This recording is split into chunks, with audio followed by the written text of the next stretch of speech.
So I just want to start very like with an overview of how what were the origins of VistaJet, and how did you decide to create to make a private charter jet company? Sure. Well, in the humble beginnings in 2003, I was just a very dissatisfied user of private jets, and every time I came to the airport, I didn't know what I was getting. So I felt there was the need to create a global brand. And that really was the initial idea. And here we are 17 years later with a global fleet of identical airplanes, 120 of them. 120 airplanes. Okay. That's correct. So what does that mean, where you didn't know what you were going to expect when you were using chartered airplanes? Like, what was that economy like before VistaJet? Sure. Think about it. Where before VistaJet, there was, and there still is today, a global charter market, and you would go typically to a broker or to a travel agent and say, "Hey, I need to fly from Osaka to Singapore or to Mumbai," and then he would just, make sure that you have a jet, but you would pay a significant price, but you would not know what you get until you arrive at the airport. So if you book a commercial jet, you say, okay, well, today I want to fly Singapore Airlines, or you say, I want to stay at the Peninsula Hotel, and you know exactly what you're getting because you have a brand expectation. And in the global charter market, that didn't exist. So I felt there was the need to build a global brand where the client, especially because you're paying very high prices, gets exactly what he is booking. And I think that is a key element. Wonderful. So I've been reading up a little bit about your annual sales have been on the rise for the past several years. And in 2020, in the first 3 months, there was an article saying that was about 16% growth. Like, how did the main part of the pandemic in March, April, May affect that, and how has it changed? Has it changed your clientele at all? How has it affected business? Sure. I mean, the way we look at the pandemic is basically 3 phases. The first phase was just before the lockdown in the February, March timeframe, where we saw an astronomical increase of demand between the continents as Asia's pandemic was slowing down and the Western pandemic was increasing. There was an enormous amount of traffic going back to Asia. I see. And then that caused a lot of demand for VistaJet's private jet fleet around the world. And that coincided really with the shutdown of the commercial infrastructure. There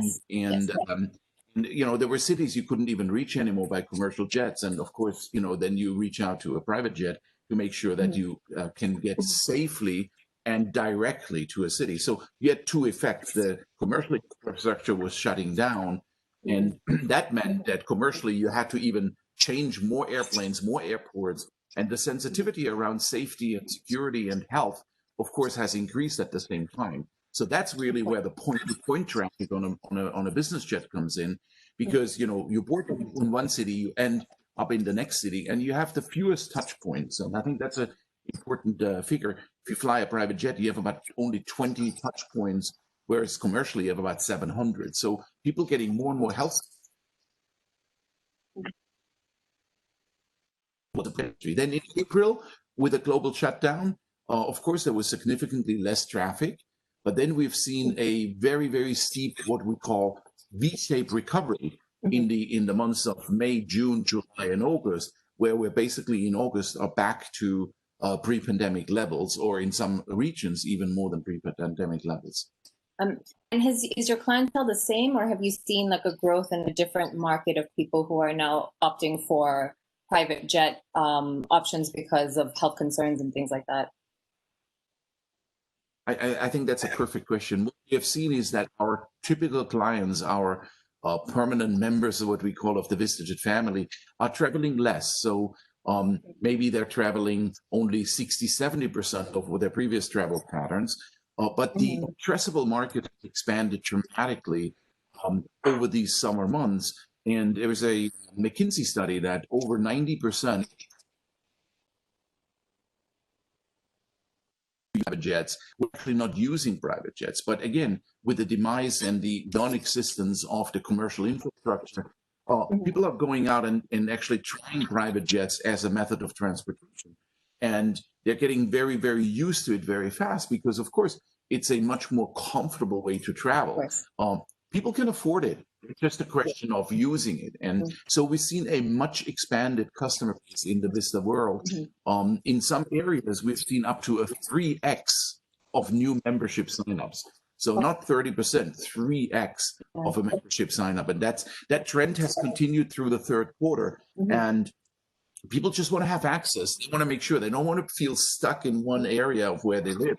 They want to make sure that they have access to a global fleet. And at a moment's notice, they can fly to wherever they want to. And that is really driving this dramatic growth. And so how do you see this private jet industry changing or growing post-pandemic? Because now that people are getting used to it, do you think that it's going to take away from like the first class market of the commercial airlines? Well, if I look at the trends and I'm spending a lot of time with our clients and potential clients, the answer is absolutely yes. And it's not that, first class is not good. It's great, but it is the concept of point-to-point flying. And, the hub to hub will for sure come back, relatively fast. It is the point-to-point traffic where airlines have invested tens of billions, if not hundreds of billions, to connect secondary cities with secondary cities nonstop. And that will not come back for many, many years. And that's where the private jet industry comes in, that you don't want to fly from, let's say, Kyoto to Osaka and then Osaka to Mumbai to then end up in Hyderabad. So because there is no in this case, you want to fly nonstop.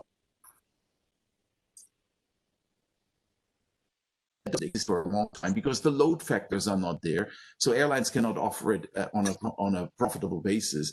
And that is exactly think about it. If there's health concern, the last thing you want to do is change airplanes and change airports. So that is the fundamental reason behind it. So I watched one of your videos and you were talking about how there is a lot of wasted potential in the private jet market, and there was a lot of room for growth, and this is pre-pandemic. I think this was like 2019. And you said also that there was like a technology lag in the private jet industry. So do you think that how do you think that the effects of the pandemic has changed this? Has it changed the direction of this, or has it accelerated things in a different way? What do you see? How do you see this affecting going forward? Major shock to any industry basically accelerates usually any natural development of an industry. And what we have seen is that in this industry, it became a mainstream industry. Sometimes people looked at, those are private jets, and it was kind of like more of a niche industry. And now people are saying, well, I need to get from A to B, and there is a global infrastructure available. And this industry was always slightly backwards looking, and that was what was always attracting me, that I said, well, we need to industrialize this industry. And I think we're at the forefront with Vista to further consolidate this industry. So in 2019, we acquired a company called JetSmarter with the industry-leading technology, and we have fully integrated JetSmarter's technology because we believe that the booking patterns will all go online, just like in any logistics or travel business today. And we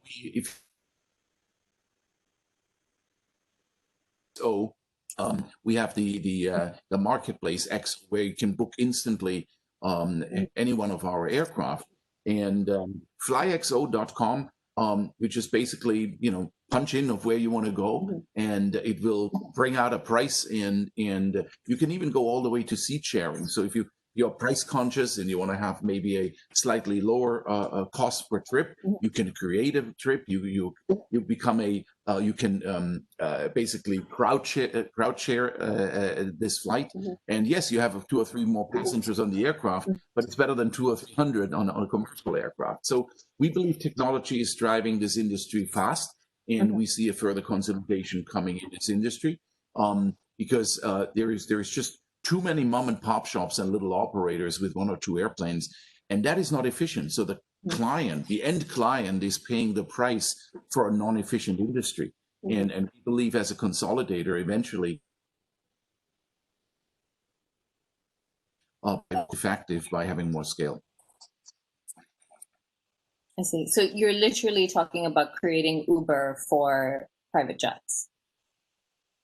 Well, that's a comparison which is often made, whether it's Uber or we believe in technology transformation. And yes, I mean, there's a thing about the waste, right? You know, if the biggest waste in this industry is what we call empty legs. So an airplane has to position from one airport to another without passengers on it.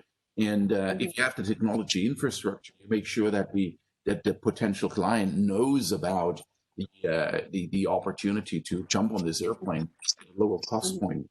And that's why we made this very, very significant technology investment. And on top of that, we integrated it into the entire Vista platform with our two brands. We have two brands, the luxury brand, which is VistaJet, and then XO. And we believe that drive of technology will democratize it, so to say, and bring the price point further down, which is always in the benefit of the end client. Okay. So so if we're having more and more people around the world using private jets, then of course we're thinking about like the carbon footprint of this, because there are fewer people using one aircraft and they're traveling around the world. So can you tell me about some of like your sustainability efforts and the biofuel partnership that you have embarked on? Sure, absolutely. We believe that we were always at the forefront of the carbon footprint initiatives in this industry. It starts very much with the type of airplanes you're flying. So we're tended to fly relatively young aircraft. We're working with the air traffic control systems and the different countries to make sure that the long approaches of an aircraft into an airport can be shortcut, because again, technology is available to allow that we're spacing of the aircraft one behind the other allows a shorter flight time. Shorter flight time is good for the end client, and it's good for the carbon footprint. Three, we've just recently announced a partnership with a biofuel company, which allows our customers to offset their own carbon footprint by paying a small surcharge, but we think it's a negligible surcharge compared to the trip cost. And that is being traded off at certain airports against biofuel, where aircraft which can already take biofuel will then be buying this biofuel and therefore reducing the carbon footprint. So any of these initiatives, we always understand the benefit. Of course, we ourselves have many projects around the world supporting the reforestation, et cetera, to make sure that we're leading this effort and to have an offset in a program in the company. Do you think that the commercial industry is going to follow in your footsteps, or do you think they're still quite far behind with these initiatives? Well, it all depends on the end client, really, whether they're ready to pay a slight surcharge to make sure that you're carbon footprint neutral. Now, if you look at the commercial airline industry, of course, they're already struggling with tens of billions of dollars of losses. So it's a question of the acceptance level of the end client. So if you have a ticket of $200 and you're being surcharged another $50, then that's 20% higher ticket price. What we do is, reaching out to our clients and explaining in great detail what we're actually tangibly doing to change in this world. And I think it's that education process, which is our duty to do with our client base and have them make better decisions to help us having the revenue or having the funds available to support these programs. I just want to switch gears a little bit and ask you, you're of course at the forefront of the aviation industry, but have you seen with the pandemic that there are other industries that will be more privatized or will follow in the area or in the direction of private jet industry because of the new health concerns or the way people are moving around the world or different priorities that people will have after the pandemic? Well, I mean, look, certainly what comes to these all the online where people has, online shopping has jumped significantly. And when I was mentioning earlier, it is usually an outside shock to an industry which causes an acceleration of behavior change. You're really looking at behavior change of the world population. And certainly some of the traditional ways to either do business or conduct your lives have dramatically changed. And once you're used to that new change of behavior, you stick with it. And so if you go back to the private jet industry, right? In the old world, we try to entice people with a demonstration flight to come on one of our products. And in today's world, the expandable market is so much bigger, so they actually come to us and want to fly. So the other industries is really, what comes to my mind, online shopping, grocery shopping, all these things seem to be functioning very well by just ordering it online and it's been delivered. So less. What the social aspects, of course, has to be seen because people still want to mingle and spend time together. But of course, in today's world, we shouldn't be mingling too much. So we have to find the right balance between having social distances and being very responsible in our behavior, whilst at the same time we're not isolating ourselves too much, and we actually have human contact because it's important for our own sanity, it's important for our own behavior as human beings. So I think the word which comes to my mind is being responsible. If we all look back to April, we were not thinking to have a summer. We're all thinking that maybe we're stuck at home. And, we were able to enjoy a little bit the summer of 2020.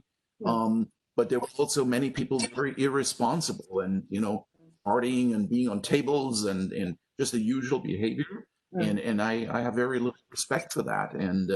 And being responsible. The global pandemic is very important. And I want to make sure that all people around us and our company plays an important role to that responsibility. Wonderful, thank you. Okay, I want to talk completely something different now about your partnership with Ferrari. Can you, you are a racer yourself, and can you tell us more about this partnership and how it came to be and what you're looking forward to with this partnership? Sure. I mean, let's start with the fact that yes, racing is one of my hobbies, and actually in Japan, so the FIA, the World Federation of the International Racing, has 3 world championships: the Formula One, World Rally Championship, and the World Endurance Championship. And Japan is always a very, very on Fuji. So Fuji has a great racetrack. So every year I'm at least once in Japan. And this partnership with Ferrari really came from the fact that I am spending time myself traveling to remote destinations, whether it's Bahrain or it's Fuji or it's some racetrack in America. And again, the same pattern we talked about earlier, the commercial infrastructure has been more or less destroyed. But then in today's world, it's not so appropriate anymore to drive fast cars just in the cities, right? So people want to go and take their fast cars to racetracks. And that's just a lot more. At the pinnacle is really the World Endurance Championship, but there is hundreds, if not thousands of amateur drivers or semi-professional drivers who want to get to the racetracks in their places. So that's really where Ferrari came to us and said, well, how can we ensure together that our global drivers can get to the racetracks in a safe and healthy way? So Vista has created these travel bubbles in a way. We pick you up from your home in a safe van or car which is being tested, the driver, etc. Take you to the airplane. On the airplane, of course, there is no big airport you have to go through because you go from the private terminal. Hop on the airplane. our crews have been tested. There is sanitization on the aircraft, and take you to the racetrack, being picked up again by a car, so you can actually conduct your sport at the racetrack in the most safest way. And of course, Ferrari has the largest of such client base want to go to racetracks. And that's where Vista and Ferrari have teamed up and said, okay, get to the racetrack and back in a safe way whilst the pandemic is happening, and still conduct the sport. And it's a contribution to what we see as the world economy. Let's keep it going, because we cannot just sit back and wait until it's over and nobody conducts their business. We got to find creative ways to use the strength of the company and continue business. And I think that's really exciting. And it was the top management of Ferrari who sat down and said, you know what, how can we do this together, and put our brains and our infrastructures together, and signed an agreement just recently in Le Mans at the 24-hour race 2 weeks ago. and have created this very successful partnership.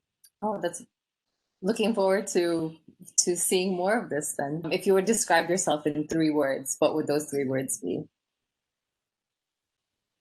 I mean, maybe Amy jumps in here, but I think first and foremost, I love my customers. I love spending time with clients. I think it's that passion of spending time with people and understand how they think and how we can help.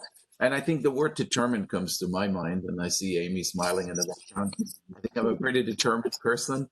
And if something is a challenge, it's there to be overcome. I think every problem is an opportunity. I think those are the three things coming to my mind: love to customers, determination, and every problem is an opportunity.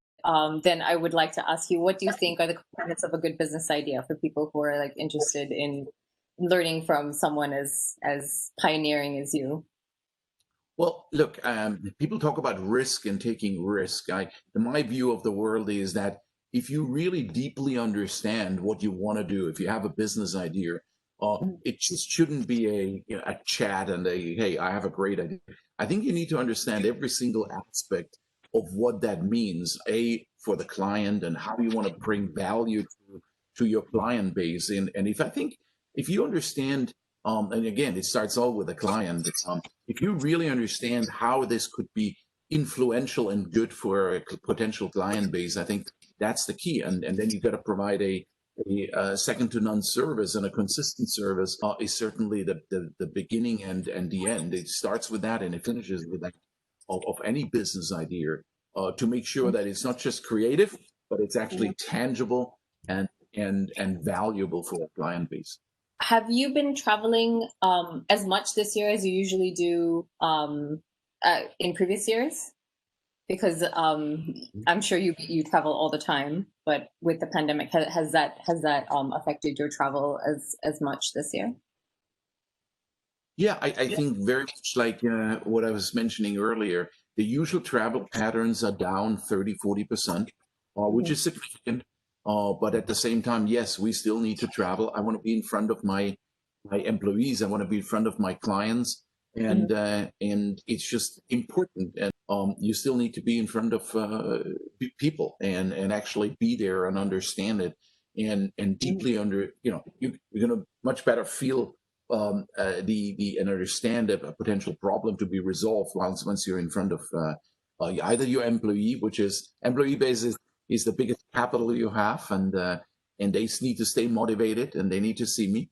So yes, it's down 40%, but I'm still traveling, and everything is more complicated. But I think the ops team we have around the world, they pair so well the different forms you need to fill out and the different regulations you need to obey to. So it's really a smooth travel, but it is from in the background behind our operations machine is obviously a lot more challenged than in any previous times. Oh, what do you absolutely have to take with you when you travel? Oh, well, if I go on a little bit of a leisure travel, I occasionally like to smoke a cigar, and And I have this old cigar holder from Grove Hearts, must be like 25 years old. That has to be somewhere in my briefcase. You know, I basically, I always travel very light with a couple of carry-on bags from Hermes. I love my Hermes bags, and they're vintage, and I always have my couple of vintage Hermes bags and my chrome out cigar holder with me. What is your favorite vacation spot? My daughter has just opened or is in the process of opening a resort in Mozambique, and it's a beautiful sanctuary, and it's actually first opened a maritime research center on an island called Benguera. Mm-hmm. And it's definitely my favorite spot in the world. It's off the coast in Mozambique. Mm-hmm. Absolute beautiful people, beautiful country, and the name is Kisava. Mm-hmm. And I just traveling from Europe. There is no time difference, so you leave late at night, you arrive early in the morning. You're on the beach, and it's just I don't know. It puts you back into balance. Mm-hmm. So that's certainly probably my favorite beach spot to go to, and then I love the mountain area. So actually, I love a lot to come to Mount Fuji in Japan. It reminds me of Switzerland. It's beautiful, the landscape, the forests and everything. Beautiful place. If you were to live in Japan, where would you live? Well, that's probably the area where it would. I think it would be a combination between Tokyo, the beautiful restaurants, and the outskirts of the Mount Fuji area. So the combination between, being Swiss, of course, I love the mountains. So it's a good combination between the mountainy area and the ocean side and a big city. I love to spend some time in big cities, but then go outside and breathe nature. It's a good combination. So what is your philosophy for life then? If you serve your customers so well, what do you do for yourself? Like, do you have a morning routine, or do you have some things that keep you in your best mental state to perform every day?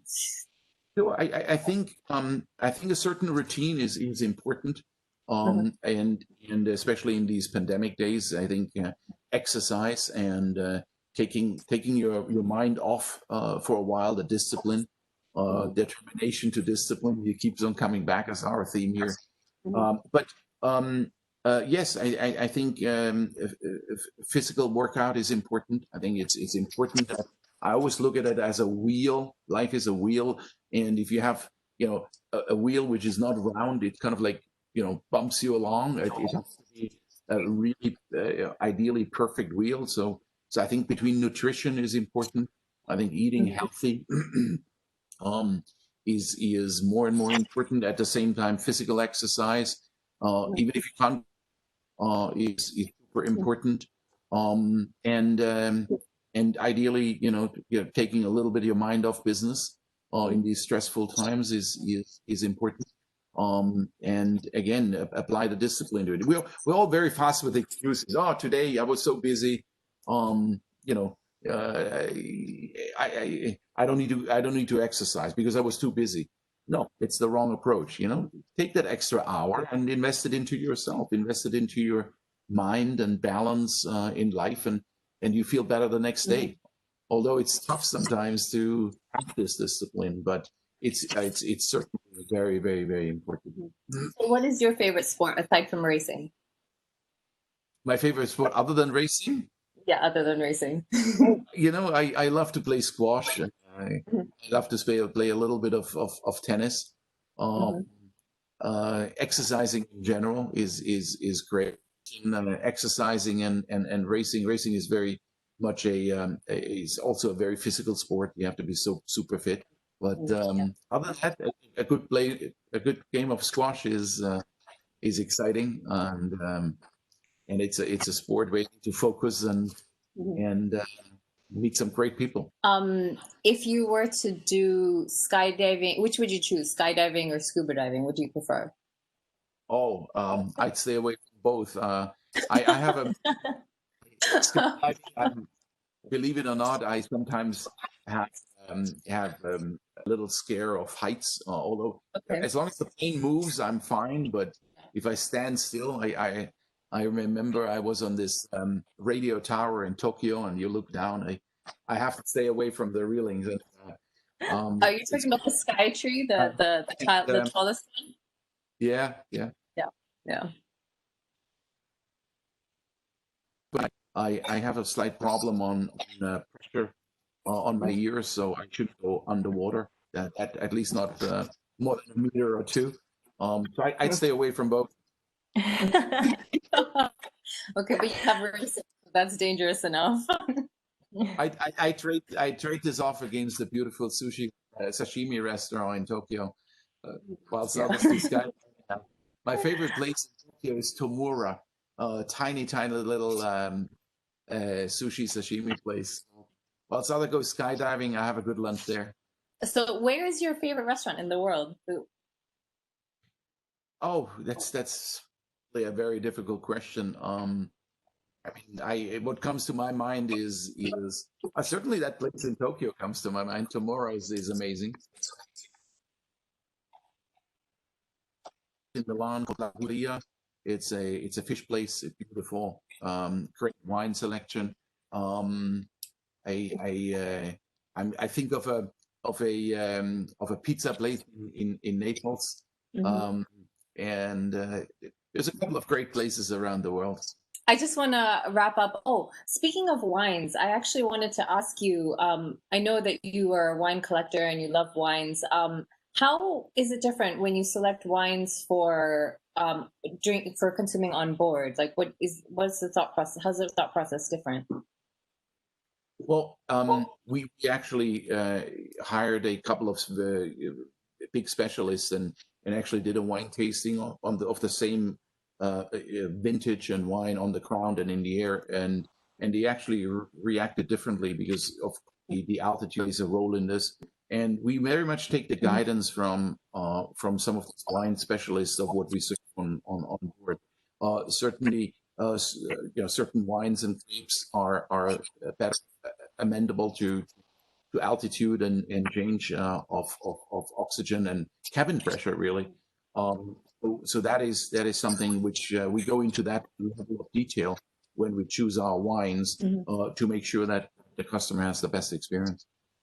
Oh, so there's no like hard and fast rule. You just actually have to go in the air and taste it and see how it works. That's correct. That's correct. If you want to talk, if there's anything else that I haven't covered that you want to about Japan that you'd like to tell our readers, or if you have any advice for people who are like waiting for this pandemic to be over. Yeah, I mean, look, I absolutely love Japan. It's just a beautiful country. I think if I look at the main cities are absolutely gorgeous. The history of the country, so when I travel to Japan, I carve out a little bit of time and explore the history of Japan. In combination with the nature, what we talked about earlier.